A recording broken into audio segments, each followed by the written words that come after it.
fame. Before any nation called itself an empire, there was Akkad. In the land between two rivers, dozens of city-states fought for power.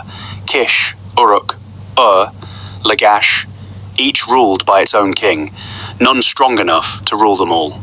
Legend says it began with a secret. A mother, unable to keep her son, placed him in a basket of reeds and set him upon the river, trusting his fate to the water.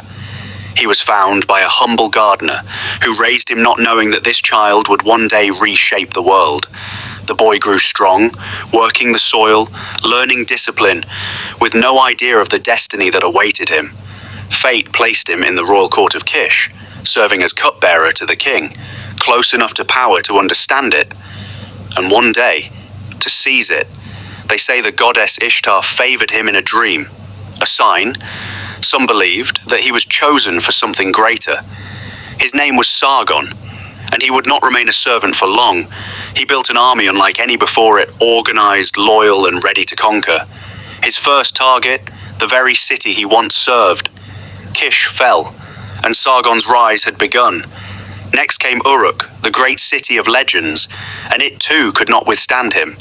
He defeated Lugal-Zaggisi, the most powerful king in Sumer, and dragged him in chains before the gods themselves. Where he stood victorious, he built a new capital, Akkad, a city that would give its name to an empire.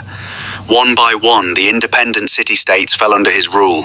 For the first time in history, Sumer and Akkad became one. Sargon's armies pushed further still, into Elam, into Anatolia, toward the Mediterranean. He had built something the world had never seen, an empire. He governed with structure-appointed officials, standardized trade, connected distant lands through roads and administration. His daughter, Enheduanna, became a priestess and poet, the first author in history known to us by name. Under his grandson, Naram-Sin, the empire reached its greatest heights, a king who called himself a god among men. But no empire lasts forever. Invasion, unrest, and collapse brought Akkad to its knees. Yet its legacy endured, for Sargon had shown the world what empire could mean, and history would never forget the first.